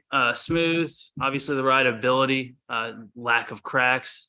Actually, the streets kind of, you don't have a storm sewer system. It is your storm sewer system, the ditches. It helps convey water. Sight distance and aesthetic of the corridor. And that's more dealing with landscape, trees and such, and their kind of effect on the roadway is it looks nice, but they sometimes do affect your road. When we're building streets, the life's defined in easels or equivalent single axle loads, and typically they last 20 to 30 years. Asphalt, I just put quick notes, usually has to be sealed or the top layer rehabilitated within 5 to 10 years. That's normally kind of the plan to get it to 20 to 30 years, is that you go through and seal the cracks. Once the cracks get to a certain size, the crack sealing doesn't work, and you've already introduced water or moisture into your subgrade, and it creates that heave, what clay does, and your roads crack and condition gets worse. So put a picture of the perfect roadway. There's literally no trees, really not much traffic on it, and it looks awesome. So we unfortunately here don't have that. That's what I think of when I think of the perfect roadway. It's wide open field, drainage ditches. Keys actually trying to get them the top of the water surface in the drainage to be 1 foot below your subgrade. That's the trick that makes them last. It's really, and wide shoulders. That kind of helps get your I know maybe not here, but at least not paved shoulders, but wide in terms of getting the ditch away from the road. That's the goal. Is water, away from the road. I know that we think of the asphalt as kind of the road, but really your roads, your subgrade underneath, the asphalt's just there to protect that subgrade. That's really what it's there for, and then provide. That's why it's mostly 4 inches of B, which is thick aggregate you wouldn't want to drive on. Then they do like a thin 2-inch top layer just to make it smooth, but it's really there to seal off that subgrade. The subgrade's what makes the road last 20 to 30 years. That's when geotechs do the road designs, that's what they're looking at. So definitely the discussions we've had in the past month or two on what type of subgrade, cement, lime, or geogrid, super critical in terms of life of the road. So here's a cross section of the road. Went through it, pavement, subgrade, sometimes do they call it sub base, or what's below the subgrade, shoulders and ditches. So this is kind of more what we see here, we start doing some quick math, and you'll see it's really hard in a 60-foot right of way to get the ditch away from the road and be below the subgrade right here. That's 12 inches. If you did a 4-to-1, that's 8 feet both ways. 8 feet is plus 8 feet more than is 16, more than 15. That really doesn't have a shoulder. So it's kind of just shows you what you're up against in terms of your right-of-way widths. And I know it's hard to get 80 feet of right-of-way, so it doesn't make any sense too, because you have to maintain it. So it's kind of a balancing act. If we can get, something to think about, maybe if we redo the code in the futures, any drainage ditch has to be 0.8, 1%, just upping that slope where water's not sitting there. All that really helps. So those are things we can do, by code, or at least on newer things that kind of mitigate the future problems. And then this is when I threw together in a hurry, obviously, but I put just wanted to drive home the fact that this is really what it needs to look like, is the ditch needs to be 1 foot below your subgrade. If I zoomed in and really try to get 2 to 4 feet from the pavement, I don't think you want it necessarily paved. It could be a grass shoulder before you go like this. I think some of that's nice for pulling off on the shoulder before you're just going into a ditch, but that's kind of critical. It's just the issue of the math. So some of it, if you really want to go in and do streets right, some of the issues would be right-of-way, our existing right-of-way, fixing existing roadway to get these ditches to where they need. You're either looking at, easement or I don't think you need more right-of-way, but you're looking at easement, which adds time and cost to a project. These are other risks to the design life of streets. Trees, roots typically extend below the roadway and take moisture away from the subgrade. That introduces heaving. So we don't, but I mean, I know I don't want to go chop down trees. And then on roadway projects, we go, the ones that are successful, everyone says, well, we can take out 25% of the roots. And somehow once it gets to construction, there's no magical way of knowing exactly what 25% of the roots take out. So, the tree ends up dying. So it's best just to stay away from the trees, but they do. It's just kind of a give and take. You have to understand, if you have trees that are close or their canopies are over the road, I mean, within 3 to 5 years, it's not uncommon to see cracks there. It's just, that's the trade-off. Is it's pretty, but that canopy being over the road probably means the roots are underneath the road, and they're going to win, the battle for moisture. So, subgrade failure is the big thing. And then excessively heavy loads compared to design life of the roadway. Like if you have a 2-inch road and you have a lot of mostly garbage left, garbage trucks are the main culprit here. And then I guess finally the installation of roadways. So with all that being said, here's kind of what we would do: crack sealing, micro surfacing, and this is kind of most cheapest to most expensive. Mill and overlay, new roadway surface doesn't really fix the subgrade, but if you don't have major sags or anything like that, your subgrade's probably good. This is probably a good middle ground. Pulverized concrete, stabilize and overlay. Again, just a new roadway surface, but it does do a little bit better than the mill and overlay, because you are reusing kind of the subgrade and beefing it up with that cement. And then finally, reconstruction. This is where, You have to really get into your subgrade. If you're gonna do this, I would say do the ditches. I mean, you're already in there doing the roadway, not doing the ditches is probably, it's just not good. The roadway's not gonna last the way it should. I mean, I know there's some cases you just can't, but by and large, I'd recommend if you're gonna go this route, just go ahead and I know it's a little bit more expensive too, but the ditches, if you don't do that, it's gonna undermine all your work on the reconstruction part. So with all that being said, this is the Stonewood and East Jeter street improvements limits, I guess, previously kind of identified as, I guess, phase 3 of Jeter. Is that correct? Phase 1. Phase one of Jeter. Okay.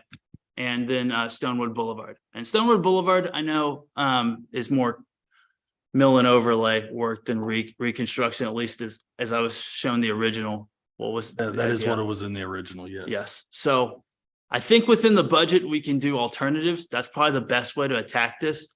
My thought being after our discussion on the GeoGrid. Well, there's East Jeter. I just wanted to show you what a mill and overlay and a actually pavement recycler looks like. Just key things to point out. The next slide, I'll show you the GeoGrid is you'll see one lane of traffic open there and they can just run this on the existing lane. The not so great part about GeoGrid is they're going to have to remove, it's going to be hard to run. It's going to cost more, I think, than what $5 a square yard, because they're going to have to scrape everything, move it off to the side, lay this GeoGrid down, and then go back on top of it. But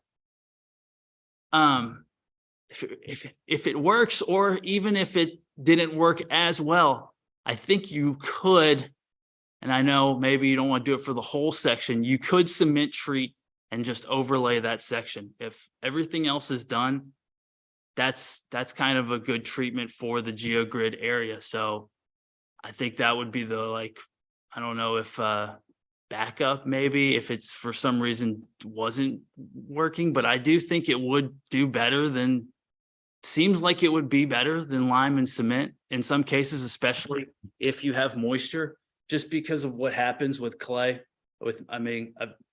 Since I rinsed that presentation, I've always used lime and cement. So to be honest with you, using GeoGrid is just used in MSC walls is what I think of it. It's used in walls and retaining walls. But if we're fighting moisture and the way it kind of holds everything together, does better than moisture, I'd say maybe we bid it 3 ways. And if the cost is within the ballpark, we go with the GeoGrid, knowing that it can also be done by cement treat and overlay in the future. I guess that discussion today this is just a discussion. We're just going to do the design portion of it, but design it with the intent to bid it those ways. So just see what all the numbers come out at. Chris and I did discuss that again. That's the best way to get actual costs. Chris had requested GeoGrid, not just the walls, but in new construction where they're starting with a clear sub base. That was all the discussion that we had from the presentation. Have you received? Yeah, I couldn't get any numbers for reconstruction. I really don't think it's just recon. The main thing is the 2 challenges are you already have a roadway and you can't you can't use, especially like even on Jeter, you can't tell residents, sorry, this road, this 8 months, just figure out a way to get your mail into your house elsewhere. So where new construction, you just have an open field. So those are kind of the big challenges and kind of the big unknowns and trying to price it out. But I do think what we're dealing with on a lot of these is it's a moisture problem, and cement and lime, unless you sealed off the edge of or can get the ditch away or can get the trees. I mean, you can do on newer streets, you can do root balls and stuff. That's what they do, but there's no way to do it on mature trees without, in my opinion, there's no, like in the field, you don't know what 25% of the root is. That tree usually gets killed off. Chris, when you were talking about doing the ditches in Jeter Road, what are you talking about doing on this first section? Well, if we want to go back, some of it is they're a little bit closer, trying to push it out as far as we can. I mean, recognizing that there's a fence there. We haven't really looked at the drainage. This piece is more indicative of a kind of, you see the cracks around where the trees overhang the road. That's kind of what stuck out to me. Here, maybe there's not so much of a water issue, but elsewhere I've seen the ditches get pretty close to the roadway and there's cracking right there in the roadway. So You're talking about going a little further out if you. if you possible. can, yes, yes, Okay. Mayor. I mean, the goal of everything is to get them as far away and then as deep, if we can get a foot below the subgrade, just getting the water and moisture away from the subgrade. And so when you think about that, lime and cement works well when PI is under 15. That means moisture is not really there. It's kind of drier clay or sandier clay. And then lime works well with moisture to a point, and it really hardens up. But then if you introduce moisture, starts to heave again and it cracks because it actually gets hardened and then it cracks and then you have a severe crack and then it's reconstruction time. So Brittle. yeah, That's it gets a little brittle. Yes, sir. That's the best way to describe it. See, if you look over the years of all the reconstruction that we've done on these roads, I've noticed that it seems we get it to the edge of the pavement, and we may go out another 10 or 12 inches for the base, and that's where it stops. And by looking at Jeter, a lot of our roads don't have much of a crown on it. And if you look at where the alligatoring is in effect, especially on Jeter and like on West Jeter, those areas in there are pretty level. And there's nowhere for that water, moisture to run off. We already know we have a subgrade moisture problem, which is causing our roads to heave and to sag and jump and move all around. So if we keep doing the same thing that we've done for all these years, we're going to get the same results. Nothing's going to change. And I know sometimes we're looking at spending more money, but we'll get to a point where I think we have to really realistically look at what we're doing and bite the bullet and do it in pieces and piecemeal it until we get these roads back to an area that we can maybe extend those bar ditches where we can, because where the problem areas is where those trees are next to that road.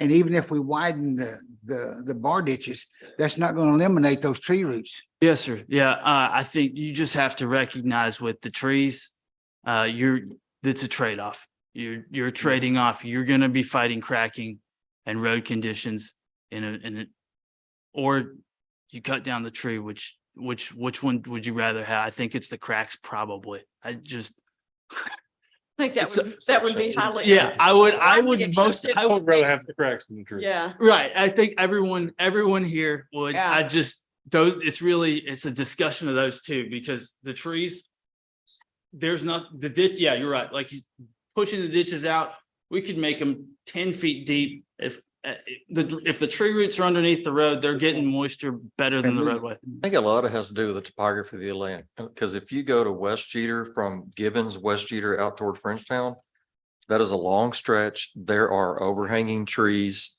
That road is fairly flat, fairly smooth, but the ditches are deep. Yep. And your shoulders are narrow. So that has a lot to do with it, I would think, which is to your point, getting the moisture away from the road base, which that does. Right. Here, Question. I don't know how you do it. Question. What vintage is that road? When was that? This picture's from 2018. When was that road last redone? Do we know? Not since I've lived here. No, I'd say Over 12 years, probably 20, maybe. probably even. 20, yeah. 15 to 20, at least 20. At least. So we're looking at something at the end of its life. Pretty good run. Yeah. Yeah. And Yeah, I right. mean, in some of the cases too, it's nice. You're not doing a big stretch. That also kind of leads me to GeoGrid. Why not give it a shot? Because in some of like this, we're going to do our best to push the ditch away, but maybe this will, GeoGrid will work better, even though it's a little, hopefully, all this depends on pricing too. If it's triple as expensive, then we gotta really think about, okay, is this, I don't know, maybe you experiment, you do the worst section where the ditch is on top of the road and see how it lasts for 100 feet, and mark it with 2 lane markers and go, is this going to survive? Because don't spend serious money on it. But to me, it's moisture and you can't get moisture away, it's maybe GeoGrid does actually, I mean, it does add reinforcement similar to reinforced concrete. So it should bridge, and even if there's gaps, that rebar adds tensile strength. GeoGrid essentially does the same thing. I There's think something bidding else it that- 3 different ways is a good, I think Okay. that's a good, don't y'all? Y'all will get to see it again. There's as something well. else you can introduce into the equation. Yeah. And I've tried this, I've called 811 to have them come out and do some identification of lines. And I've seen cable people come out and put that line down in there and only drop it down 4 or 5 inches in that bar ditch. And I was gonna try and clean some of that out. And when I got to looking at that, I've got 4 lines running down that bar ditch. And some of them are only 3 and 4 inches below. So I can't go in there and I've got trees, shrubs I'd like to take out of my bar ditch, but I can't do it. Because they tell me if I bust one of them lines, it's gonna cost me $3,500. I ain't paying $3,500 to replace something that they put in there wrong to start with. That's So this agenda items to approve 78,000 for him to work on the bid process. Is that correct? This is Yes. for Yeah, engineering. yeah. This is us after. I know we wanted to do talk about streets too, and so this would be part of that. If not, it's also, I mean, just also something to think about too. It's just a follow up on our previous discussion. Thad, how much do we budget for engineering services for this year? I assume that this is within that. This is well within the budget that we had for the big project. Again, TNP, I think, was at 96,000. So, So again, this is, We were trying to be cognizant of yeah. we'll where talk we about were that on- when we Get the bids.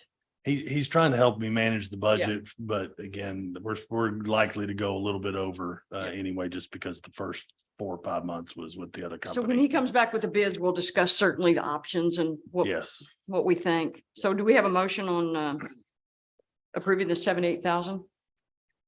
Yeah, I'll make a motion to approve work authorization for Westwood Professional Services in the amount of 78,000 for bid phase services and oversight of the reconstruction of East Jeter Road and repairs on Stonewood Boulevard, and to authorize the town administrator to execute same on behalf of the town.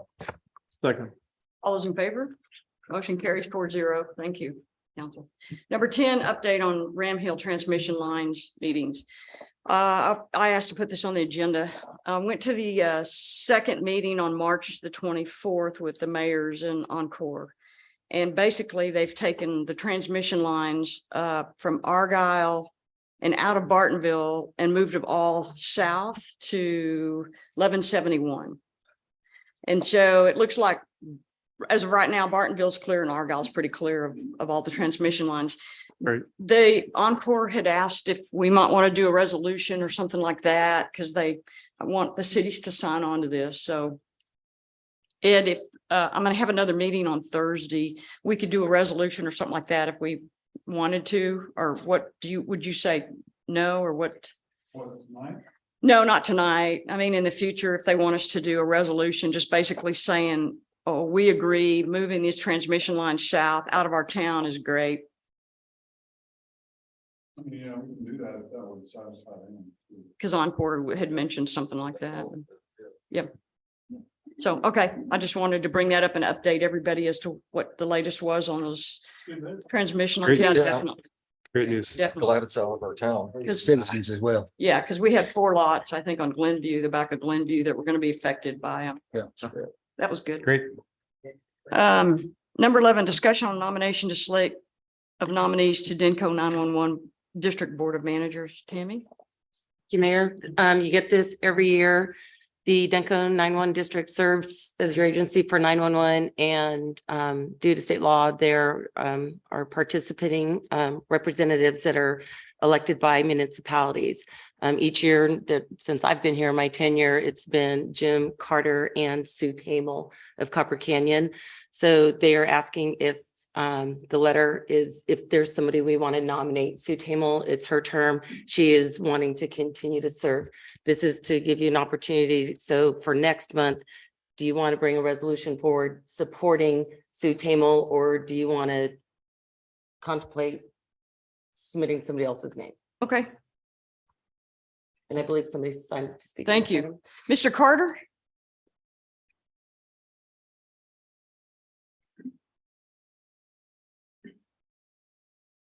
Thank you. Jim Carter, 1005 Roadrunner Road, Bartonville, Texas, and proud to be here. Thank you. 17 years now. Let me start with something I try to do every time I talk to elected officials. And that's to tell you two words that you don't hear often enough. Thank you. Thank you for your service. We know that it takes a lot of opportunity, that you could be doing something else that you might enjoy more. But thank you for serving the residents of this area, and thank you very much. I've had that pleasure for a few years. Thank you very much. I wanted to talk to you just about, I'm not here to represent myself, although I am an officer of 911, and so is Mayor Tamel. And I'm here to talk to you about for Mayor Tamel tonight. She'd be here, but she's a little under the weather tonight. And let me just tell you, she's an excellent lady. If you don't know her, I hope you do. I know the mayor knows her. She's a former mayor of Copper Canyon, and she spent 14 years in that position. By education, she is an attorney. Spent time as a municipal attorney down in Bay City. She's been on the board now for 10 years, and she's an excellent member. I'd like for you to nominate her for this year. Next year, I'll be knocking on your door again, but this year not. And we're the only two representatives.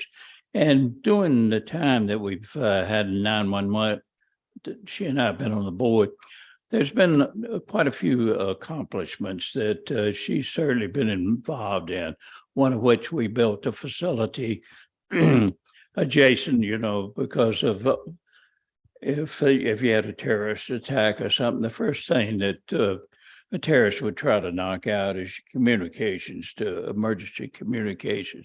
And that's what 911 is. And we built a facility near our main office over in Louisville. And it was quite a facility that will stand quite a few attacks without, it's secure. It'll stand wind blast to 250 miles an hour. And it's a huge facility. We built that and paid for it in cash. Yeah, a couple of other things that had happened back several years ago. You couldn't text 911. You could call it, but you couldn't text it. We worked on that situation. She and I personally took that as a charge and got other people within the state involved in it.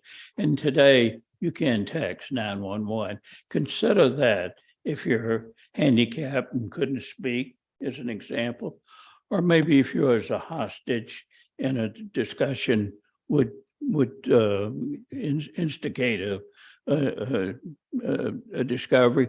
It's an interesting point. Then the other thing I think is important is if you were in a hotel several years ago, and this actually happened in Austin, a gentleman and his wife, a young girl, were in a hotel in Austin, and he had a heart attack. The little girl was smart enough to know to call 911. So she dialed 911, but didn't get anything. Because 911 was a internal number in hotels back in that day. You didn't get outside. You had to call 1 to get outside or some other number. Now, if you're in a hotel in Texas and you dial 911, you go directly to a PSAP operation and get help. So those are some of the things that Mayor Tamel has helped accomplish. And we very much like for you to nominate her for that. I would like for that, and I appreciate it very much. I'll be glad to answer any questions if you'd like. Thank you. Thank you. Thank you, Jim. So we can nominate her next meeting in May. If at the direction of the council, we can bring back a resolution at the next meeting nominating Sue Tamel, and then Okay. that will be submitted. Then in the following months, you'll receive the actual ballot to vote on them, because other cities will nominate either Sue or other members. Okay. So it happens every year. It's a 3-month process. Okay, So we'll bring one back nominating. Sue y'all Taylor. okay? Is everybody okay with that? That's right. Okay, sounds good. Thank you. Okay. Appreciate it. Number 12, discussion on placement times of waste and recycling receptacles. I had this put on the agenda also. I've been getting some complaints about people leaving their trash cans out for 3 or 4 days outside the road. And some cities, I know Flower Mound and some others have ordinances regarding, you can put them out like a day ahead, 8 a.m. or noon the day ahead, which would be Sunday for us. Then you need to have them at least off the road back by your gate or something by, I don't know, Tuesday night or whatever y'all think. Took the liberty of drafting up a little something, so I'll just pass it around. Yeah, it's just kind of ideas. I'm not married to any of them. So y'all can take a red pen to them or use it part of our discussion. One thing I think that we need to look at carefully is, first of all, there is a problem in some areas. I know Saddlebrook is one that I've got complaints on, but also, once you place a receptacle out, I've had trash pickups at 7 o'clock in the morning. I've had them at 3 in the afternoon. I've had them at 1:45. But not, There is no set time. not so- the next day. Yeah, Yeah, not Tuesday. yeah, Right. Right, Always exactly. Monday, but late sometimes. right. Yeah, But as long as we don't say it's, right. or have a time set where it's gotta be 7 a.m. on the morning that it's Cool. picked up. That's maybe midnight on Monday night, but it needs to be out there on the street. And sometimes late Monday or Sunday evening, so that Monday AM pickup at 7 is available. I know, I don't see this to be an issue a lot on the West Jeter section, which I drive mostly. So these complaints, kind of where are the problem areas? Well, last week, about Tuesday, mid-afternoon, 3 or 4, I drove four of the streets here and I saw 21 still out. 21, a lot between Jeter and Broome on Porter, Rockgate, Saddlebrook. There are a few on Gibbons. It's pretty much the only ones I even drove on to see. Some So Going up the hill and going down. there's a few on East Jeter too. Is the bigger issue, you think, with bringing them back in more than bringing them in late, Yeah. more than putting them out early? I think so. Yeah. Yeah, leaving them out Wednesday, Thursday, Friday. Once the trash receptacle is dumped and put back on the street, it's empty and wind can move it around Yeah, in the streets. below it. Or this recycled people, or especially when they dump them, sometimes they won't move them back. They'll put them in the driveway. Or they'll put them on the edge of the street instead of putting them back on the grass area. But it doesn't take much wind, as we know, much winds we've had this year to move those empty carts around. So it's more on the pickup than it is on the returning Yeah. than it is to get up. I like this. I think this is.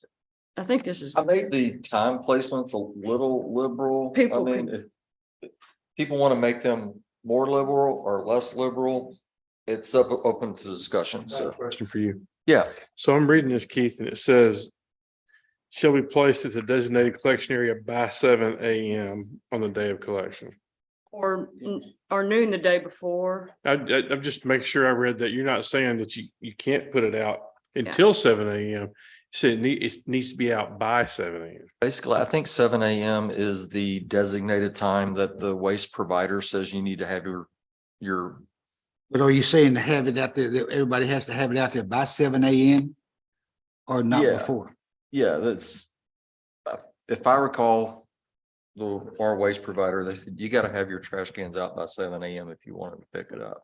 Now, I think it depends on when they drive through. Sometimes it's earlier, sometimes it's later. We can scratch that whole section altogether. Yeah. if it's That's gonna be my confusing. suggestion, yeah. is just stay silent on that, because Mhm. I think that's what I agree with you, Keith. I know that's when they want us to have it out there, but for this ordinance that we're gonna propose, I Yeah, think if If it makes it confusing, we can scratch it. I think your other times, Yeah. not before noon the prior day Yeah. and by 7 p.m. 7 p.m. on on Tuesday. Tuesday. Yeah, I think that's plenty of good. time. That way, if people are taking a long weekend or something, they're not Mm-hmm. getting a nasty gram right. right away. I don't want to be too hard, but Holiday falls on a Monday. A lot of times people go on the 4th of July, they'll go out of town, they won't be back for 2 or 3 days, and the trash is put out on Sunday night. Well, they need to have Tuesday then available to them to pull that container back in if they're gonna be gone for a weekend. So if we Thanks for doing that. That's good. get your neighbor to do it. just pull them off the street, yeah.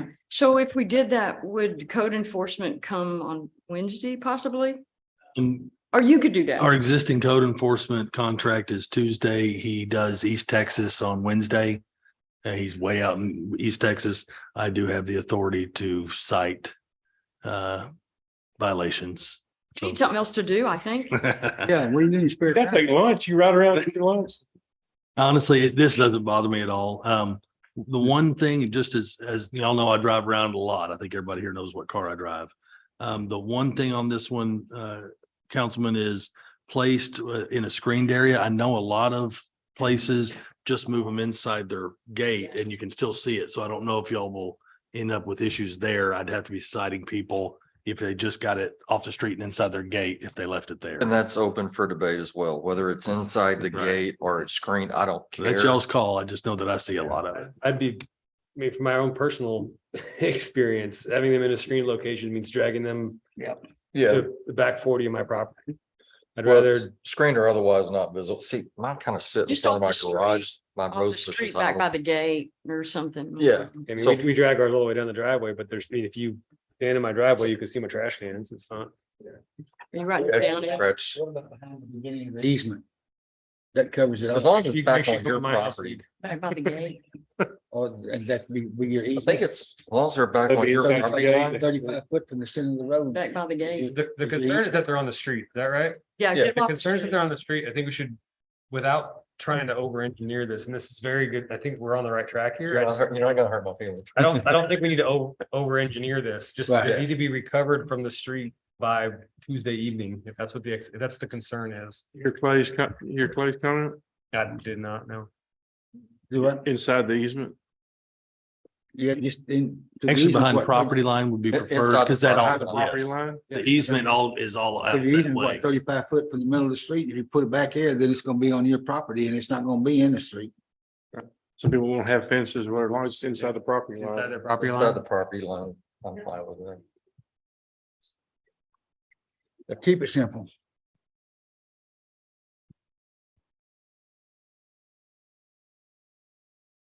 Got that, Ed? So what, the Okay. guidance is from us is Yeah. to.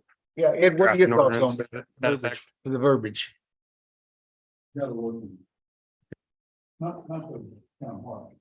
But I mean, You're not I'm gonna. listening, and I need to use words that are ordinance friendly and that are enforceable.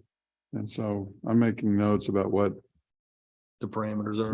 what kind of thoughts and everything y'all are looking at. So that's the purpose of talking about it. We have 100% faith in you. Thank you. You're welcome. Okay, thank you. I figure Appreciate it. you take the weed whacker to it, Ed, so I'm good with that. Okay, any other comments on that? No. Closed session pursuant to the Open Meetings Act, Chapter 551.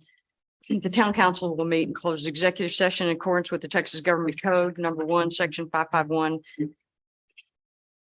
Period 071, consultation with town attorney, and Section 551, period 072, deliberation regarding real property and any and all legal issues related thereto. Time being 9:01, we're now in closed session.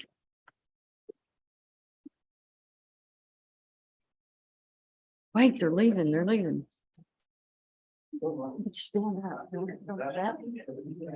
You too.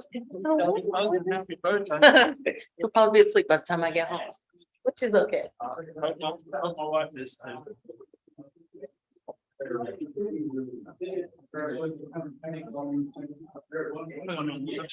This job back.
I went to sleep. It's on the same.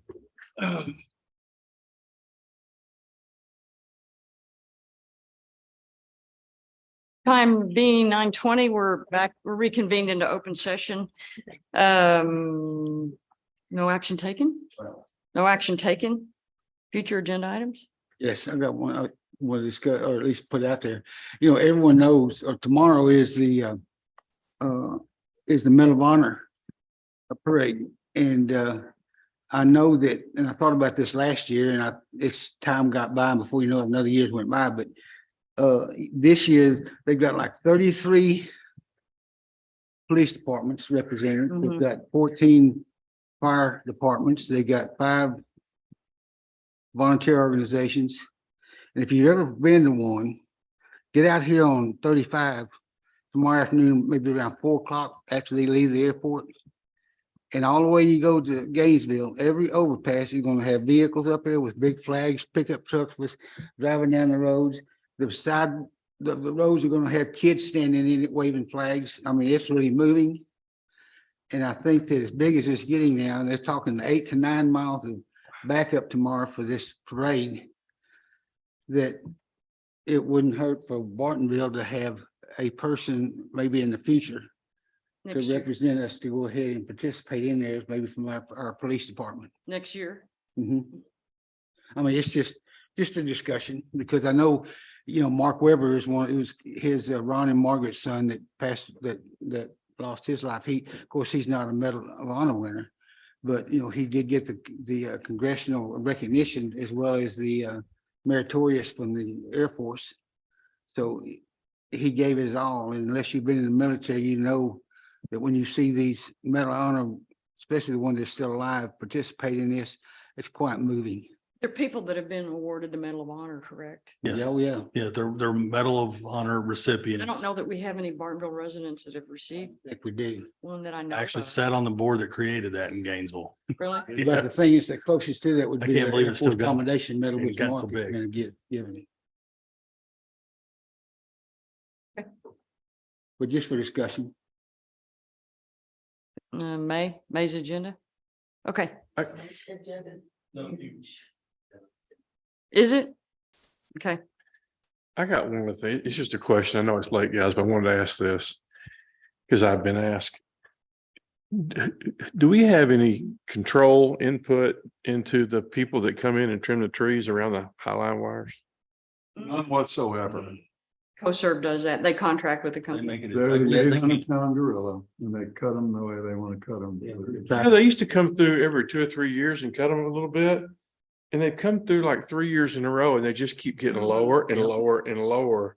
And they came out last year and asked me, they said, hey, can we trim your trees? And I said, no. And they smiled at me and trimmed my trees and they moved on down the road. But I've just, you know, you see it now as spring come out. So all right, I had to ask this. Yeah, well. I did have one of them show me as to, they have a brochure, a manual, a brochure showing from a arborist as to the feeder branches, as to which one will run shoots and whatever, and they can cut according to that manual from CoServe. They're whoever it was that showed me this, they actually had the book, and it showed that as to they could go with 6 foot of that main trunk either direction because of where the wire lines were. And it's a manual. That's what they go by. So time being 9:23, meeting adjourned. Thank you. I think, you want to go home, won't you? It's been up here 2.5 hours. Go home. Thank you. Meeting? Time to go.